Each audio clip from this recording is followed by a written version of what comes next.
más cerca, más fresco. Estás escuchando La Mañana de COPE Canarias, con Mayer Trujillo.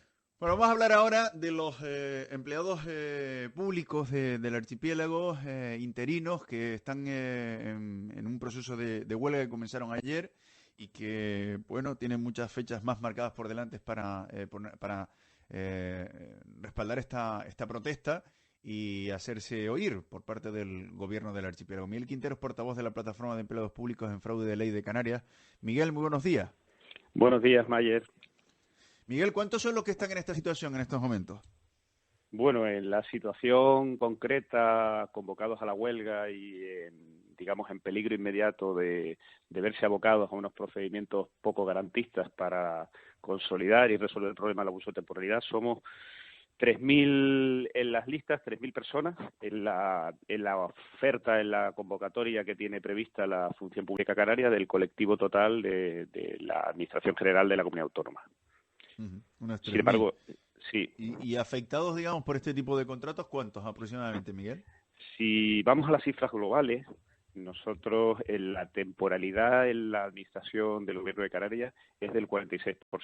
Es decir, estamos hablando de 26.000 empleados públicos de Canarias de todos los sectores. Nosotros somos el sector de administración general, pero si nos referimos a funcionarios docentes, a personal de sanidad, a todo tipo de personal de justicia, estaríamos hablando de 26.000 empleados públicos del Gobierno de Canarias en esta situación de abuso de temporalidad. Por ejemplo, ahí estarían también los médicos especialistas que también están manifestándose para conseguir obtener una plaza, ¿no? Claro, el problema es exactamente el mismo, es decir, los presupuestos jurídicos que han permitido que esta situación se produzca a lo largo de estos años y de los últimos 25 años y que se nos sitúe a todos a este volumen tan impresionante de empleados públicos en fraude de ley, y los mismos presupuestos jurídicos que podrían servir para resolver el problema son comunes para los médicos especialistas y para nosotros, personal de administración y servicios, con lo cual tenemos un objetivo común, que es alcanzar la consolidación y acabar con el abuso de temporalidad que sufrimos. ¿Cuál sería, Miguel, la solución para todos estos empleados que están en estas condiciones? Hablamos de unos 26.000, y en particular para ustedes. La solución más sencilla es ir al Parlamento Autonómico y, en el ámbito de la reforma de la Ley de la Función Pública, dictar una disposición transitoria, una disposición que permita de forma excepcional aplicar la doctrina europea en esa modificación legislativa y que se resuelva sancionando con la compensación por el abuso sufrido con la fijeza. Esas son las sugerencias de la Unión Europea en su sentencia y de la abogada general del Tribunal de Justicia de la Unión Europea, y nosotros entendemos que la mejor solución para cualquier problema es aquella que es más sencilla y a coste cero, que resuelve el problema, repara el abuso, lo hace dentro de la legalidad vigente y no tiene ningún tipo de coste para la ciudadanía. Claro, aquí siempre surge la duda, ¿no? Efectivamente, con ustedes se ha cometido esa injusticia, porque algunos, ¿cuántos tiempo llevan en estas condiciones, Miguel, para que los oyentes se hagan una idea? La media es de 20 años. O sea, la media de un trabajador de la Comunidad Autónoma, 20 años. 20 años de abuso de temporalidad. Estamos hablando de un colectivo que tiene una edad media de más de 50 años. Estamos hablando de que hay un importante número de personas que están incluso próximas a la jubilación. Hay casos extremos de personas que llevan 27 años en esta situación de abuso de temporalidad. Es decir, 27 años trabajando para la administración autonómica sin que en ningún momento se les haya dado un perfil, un horizonte de seguridad y estabilidad en el empleo, lo cual contraviene, por eso hablamos de fraude, lo cual contraviene todos los principios de protección del trabajador y del empleado público. Dense cuenta que seamos funcionarios estatutarios o laborales, todos somos empleados, y todos los empleados tienen un empleador, y ese empleador está obligado por el derecho a dar una serie de garantías y derechos laborales a sus empleados. Y alguien puede decir, oiga, y yo también me gustaría acceder a una de esas plazas, y a estos trabajadores, aunque, repito, se ha cometido una injusticia con ellos en los últimos años, de media pues esos 20 años, pues van a tener alfombra roja para entrar a la administración de forma fija. Claro, pero es que ahí tenemos que resolver la duda de una forma muy sencilla, es que nosotros ya entramos en la administración. Nosotros ya entramos en la administración y entramos salvaguardando todos los principios en su momento de igualdad, mérito y capacidad. Es decir, te puedo poner mi caso como ejemplo. Yo entré por concurso-oposición.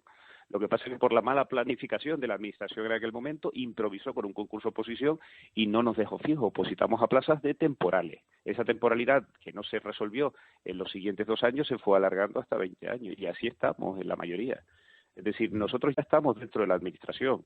Por eso nuestro derecho se tiene que salvaguardar sin colisionar con el derecho que tiene el ciudadano a acceder a la función pública, por supuesto. Es que nosotros también estamos demandando que se cubran las plazas que no se han cubierto en los últimos años en la administración pública. La administración pública se ha debilitado en efectivos y tiene que incorporar mucho efectivo humano, mucho capital humano. Claro, y cabe preguntarse, Miguel, ¿por qué esto se ha dado así? Quiero decir, hay algunos dirigentes políticos que ganaban algo con esto, podían meter a gente, y no haciéndolo, digamos, regularmente con las oposiciones. ¿Por qué no se convocaban las oposiciones respectivas? No ha sido por improvisación y por mal ejercicio de la funciones. A ver, durante en los últimos 25 años del desarrollo de las administraciones se han venido incorporando modificaciones legislativas que han incorporado nuevos servicios a la administración.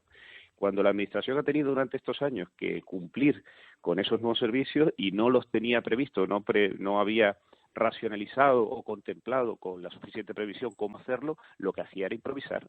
Y entonces en el último momento siempre recurría a algún tipo de contratación urgente y no incluía esas contrataciones urgentes en las ofertas públicas anuales que tenía que convocar. Con lo cual han estado cubriendo servicios de manera improvisada durante los últimos 25 años y creando esta enorme bolsa de trabajadores temporales.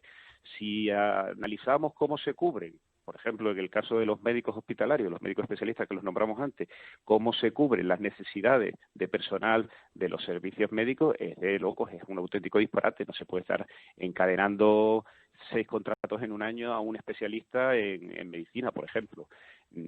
Ha sido improvisación y mal ejercicio, mala praxis de los gestores políticos, de las administraciones públicas en los últimos 25 años. Y por aquí han pasado todos los colores políticos, ¿no? Todos los colores políticos, sí, señor. Por ahí prácticamente, bueno, todos no, hay partidos que son de, digamos, de nueva creación, nueva incorporación. Sí, pero me refiero, ha sí, estado coalición, el PP, el PSOE, ¿no? Ha habido diversos corredores políticos gestionando la función pública y los distintos departamentos, porque claro, los departamentos contrataban cada uno por su lado, educación contrataba por su lado, sanidad contrataba por su lado, y así los gestores políticos de los últimos 25 años tienen que responsabilizarse. De hecho, deben de considerarse responsables morales de lesionar el derecho de 26.000 trabajadores canarios. Y estamos hablando solo de la comunidad autónoma, es decir, de la estructura administrativa de la comunidad autónoma, porque si esto lo extendemos a los cabildos, a los ayuntamientos y a las universidades canarias, estamos hablando del doble personal. Estamos hablando de más de 50.000 personas en esta situación. La temporalidad en Canarias, en nuestra administración del gobierno, es del 46%, pero es que hay ayuntamientos que tienen un 90% de temporalidad. Ojo. Y todo lo que se haga para resolver el problema de la temporalidad del gobierno de Canarias se va a hacer luego en los ayuntamientos y los cabildos. El esquema normativo que sirva para resolver el problema tiene que servir para resolver el problema en todas las administraciones canarias. Por eso exigimos y pedimos y exhortamos que la solución perfecta está en una ley de la función pública canaria que lleve en su disposición transitoria la solución a un problema excepcional, una solución excepcional de punto final para un problema excepcional. Le voy a leer, Miguel, algunos de los mensajes que están llegando mientras hablamos, ¿no? Dice Sí. un oyente, por tanto, lo primero que hay que hacer es convertir los contratos temporales en contratos de interinidad. Ahí ya estarían estabilizados el empleado. Luego se podrá plantear una posición para sacar plaza fija. Es un error de concepto, porque los contratos temporales, el término técnico de temporalidad e interinidad es que interinidad se aplica al que tiene la naturaleza de relación funcionarial o estatutaria, y el término de temporalidad se aplica legalmente en el derecho laboral al que tiene una contratación laboral. En temporales e interinos serían lo mismo. Dice otro oyente, nadie se acuerda del empantanamiento que hay en la tramitación de los expedientes de ayudas a los ciudadanos más desfavorecidos y ahora más paralización con esta huelga, dice otro oyente. Sí, más paralización con la huelga, y además le decimos que es que si no se incorpora en efectivo, los servicios públicos están bajo mínimos en personal.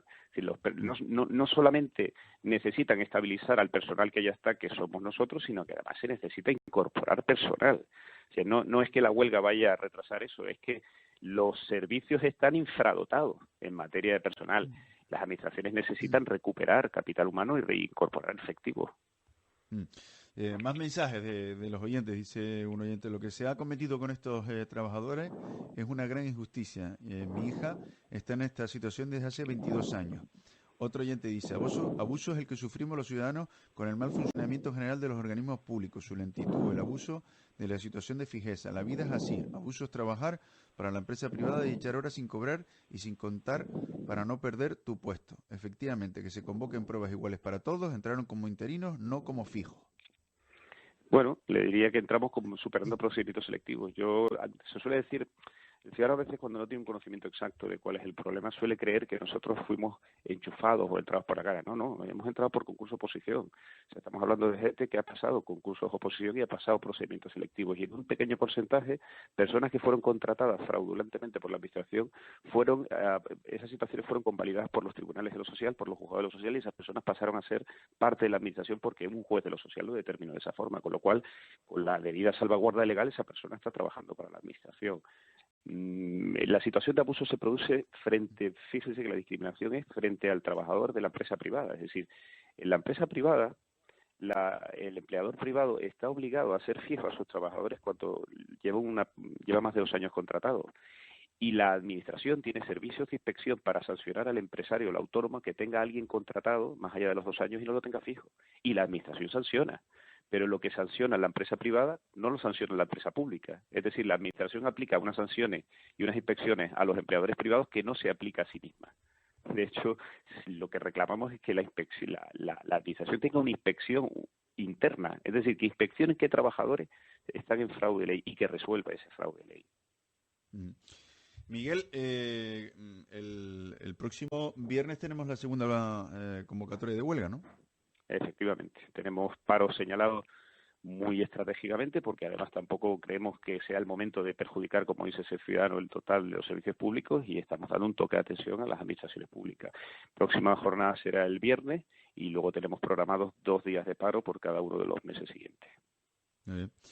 Pues seguiremos pendientes. Esperemos que no tenga mayores consecuencias efectivamente entre los ciudadanos que ya bastante desquiciados están con esta situación, ¿no? Y que muchas veces pues tienen que tramitar algo con las administraciones y se encuentran con dificultades por la pandemia y porque ya la atención no es la misma que teníamos antes, Miguel.